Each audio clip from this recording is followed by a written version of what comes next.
Hey guys, what's up? Welcome to the channel. If you're new here, my name's Zoe and I'm so happy that you clicked on this video.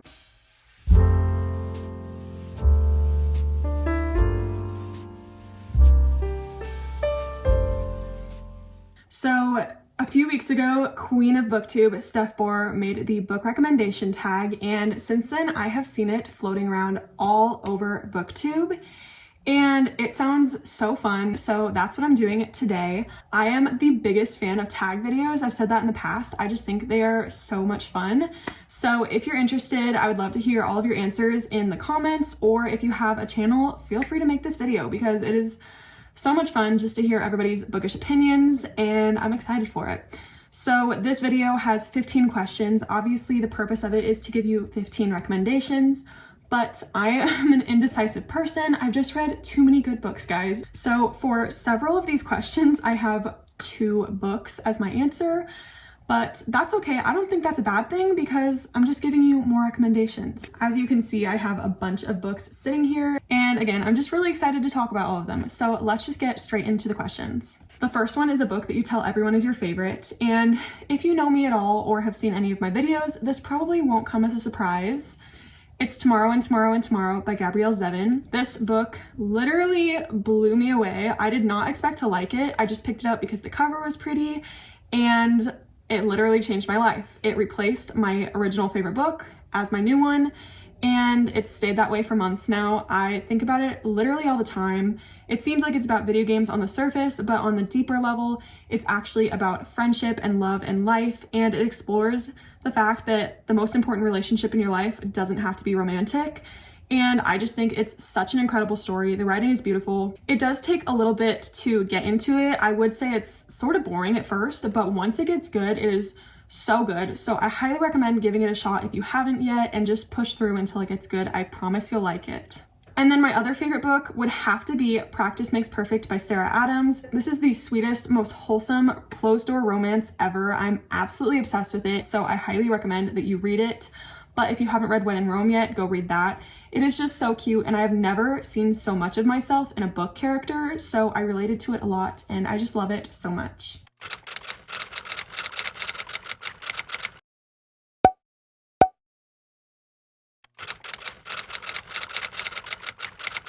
The next one is a book that's your guilty pleasure. I wasn't entirely sure how to answer this because I feel like I don't really read books that would be considered guilty pleasures. Like, I don't read very many spicy books. I don't read many, I don't even know how to answer this question, but I ended up choosing 2. They're the most guilty pleasure ones that I could think of. The first one is Ugly Love by Colleen Hoover. I feel like even mentioning Colleen Hoover as an author at this point could be considered a guilty pleasure to some people because there are definitely some Coho haters out there. I personally love her, but Ugly Love was definitely very spicy, so that could be why it's considered a guilty pleasure, but also it's just a very controversial book. There were a lot of different things that happen in it that a lot of people didn't love, but I personally thought it was a good story. There's just something about it. I loved Miles and Tate so much, and I don't know, I love that book. And then the other one, which is a YA book, would be Love and Gelato. I feel like this was a really popular book for a while. Everybody was talking about it, and then out of nowhere, it just got a bad rap. I love it. I think it's so cute. It's the best summer read. Yes, it's definitely a more childish book, but it's a younger YA book. It's meant for younger audiences. And I think it's just a really sweet book. I flew through it. I loved it a lot. Next, we have a book that everyone loved, but you didn't. And this one was so hard because I feel like there are a lot of different books that I could give as my answer because I never DNF books, so I've suffered through a lot. But the one that stuck out to me the most was The Spanish Love Deception by Elena Armas. I'm so sorry if you love that book, but I absolutely hated it. I don't know why I didn't DNF it in the first 10%. I was so bored. I did not like anybody in the book. I thought our main character, what is her name? I don't remember her name, but I did not like her. I thought she was annoying. I didn't like Aaron Blackford. I thought the spicy scenes were just very cringy. I thought the whole book was very boring, very pointless. I just hated it. And that was the book that made me realize just because a book's popular doesn't mean you're gonna like it. So not a fan, sorry. Next, we have a book that you read the fastest. And for this one, I was gonna go with Verity by Colleen Hoover because I did read that one very quickly. But considering this is a recommendation video and I feel like a lot of people have already read that book, I chose 2 other ones that I feel like are maybe a little less popular than Verity. I don't know.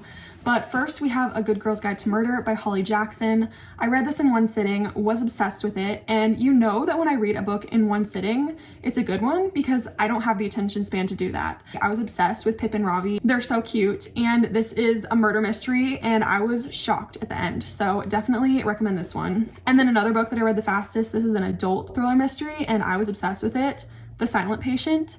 So good. I feel like some people hate this book, other people love it.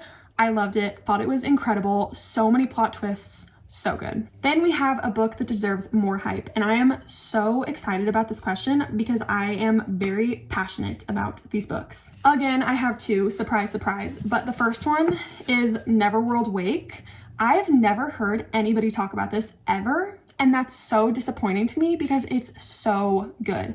It's a YA thriller mystery. It follows this group of friends who go to a concert for one of their birthdays, and on the drive home, they get in a car crash, wake up the next day thinking everything's fine, but then realize that they're reliving the same day. And they keep reliving the same day because they're in this thing called the Neverworld Wake where that will continue to happen until they unanimously decide who the one person is that gets to live and all the rest of them have to die. Obviously, that would be a very stressful situation to be in if you had to choose that. Nobody wants to die. Everybody wants to be the one to live. And this book is just filled with so many twists and turns. I was absolutely obsessed with it the entire time. And I just wish more people read it, more people knew what it was. It deserves to be more popular. And then I have a romance. I have Autobiography by Christina Lauren. This is their one YA book, and I feel like it is so underrated. I don't know anybody who's read it, and that's incredibly disappointing to me. It's honestly criminal. This book is so sweet. It's about two boys who live in Utah. One is a Mormon, one is an ex-Mormon, and they unexpectedly fall in love, which is kind of problematic with this religion.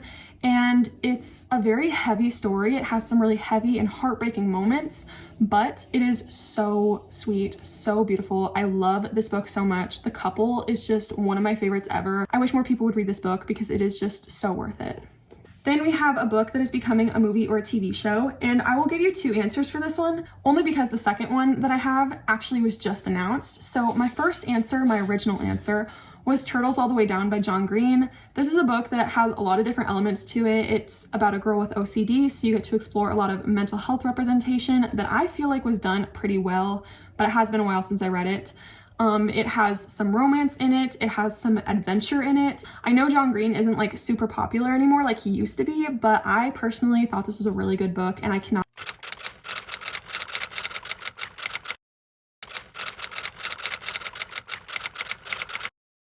Okay, we're just gonna continue on. The other book that I'm very excited about, this was just announced like last week, that's becoming a movie, is One Day in December by Josie Silver. This is obviously a winter book, but it's so good. It's a contemporary romance set in London. It's right person, wrong time, and it follows these people over the course of like a year or more. And I just was absolutely obsessed with it. I read it so quickly. I think about it all the time. I thought the writing was so beautiful, and the story was just heart-wrenching. It was just such a good story, and I am really, really, really excited for the movie. Lucy Boynton is starring in it, and I absolutely love her, so I just can't wait. Next is a book that you've reread the most, and this one was not hard for me to answer.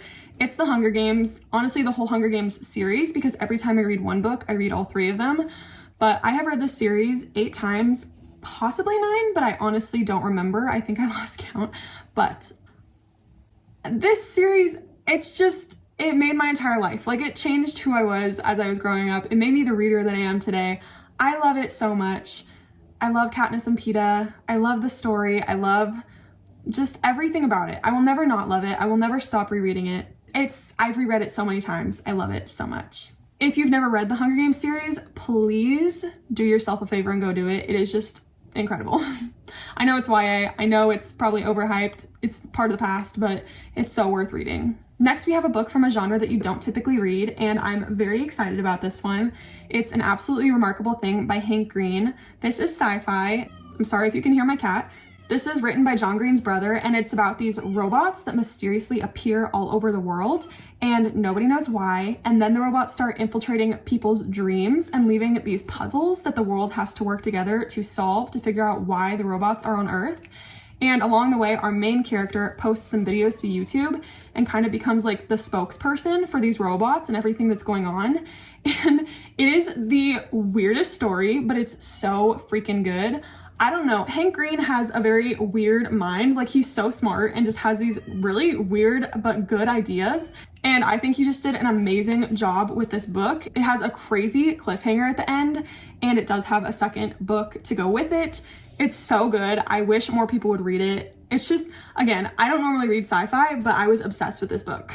Next, we have a book that deserves all the hype it gets, and I feel like this one might be a little cliche, but I had to go with Better Than the Movies by Lynn Painter. This is a YA contemporary romance. It follows Wes and Liz, who are frenemies and next door neighbors, and obviously they fall in love.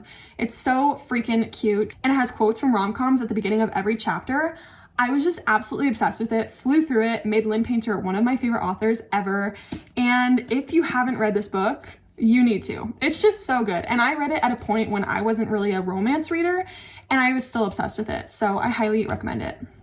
Next, we have a book you usually recommend when asked for a recommendation. And I feel like this is a question that's like actually impossible to just give one answer for, because people are in the mood for different things. People read different genres, all that stuff. So I picked like 5 books for this one, but they're all worth it. I'm just gonna rapid fire go through each one, tell you what they are.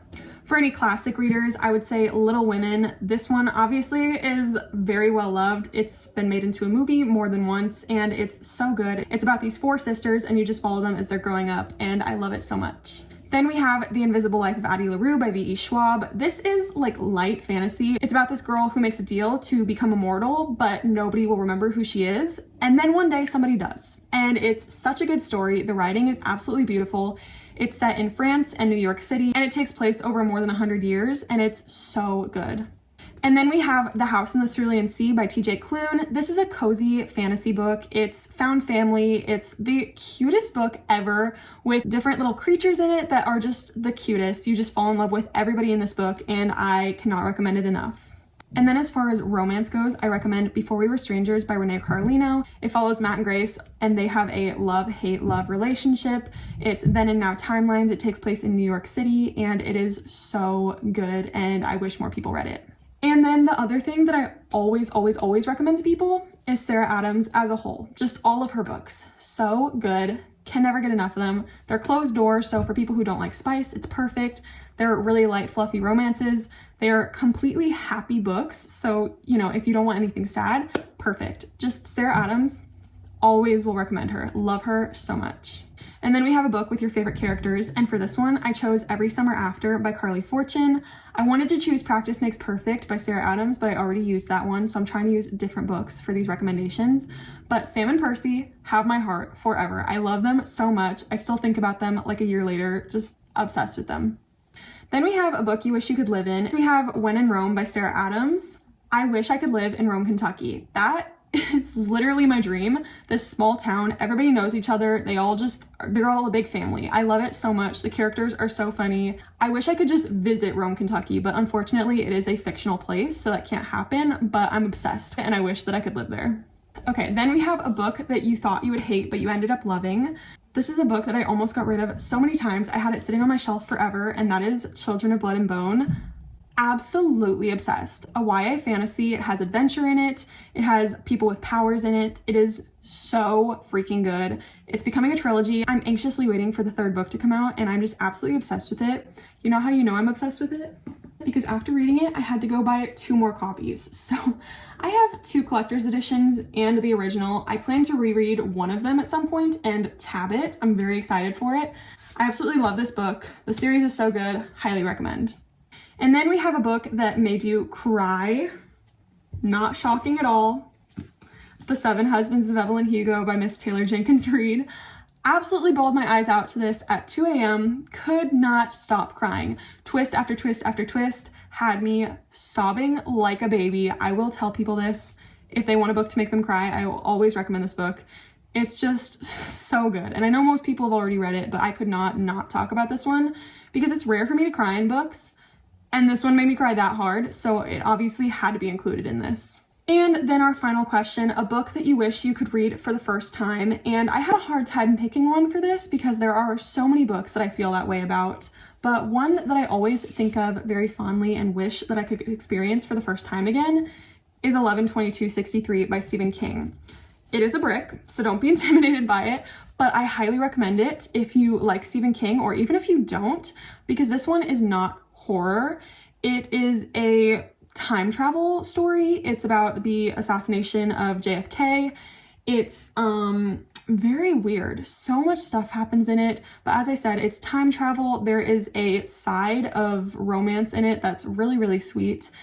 And it'll probably make you cry. It'll make you feel all the different feelings. And I highly, highly, highly recommend it. I wish I could read it again for the first time. And I will always tell people to read this because I just thought it was so incredible. So this ended up being really long. I hope I can cut it down a little bit, but those were my answers. I think this was so fun. I hope you get some good recommendations out of this video. I feel like I got to talk about a lot of my favorite books, which is so exciting for me. I just love that so much. If you have any opinions about these books, or again, if you want to participate in the tag, feel free to comment. You can also like and subscribe. That helps me so much. And if you want to be friends, all my socials will be linked below as always. So that was the video. I hope you enjoyed it, and I will see you in the next one.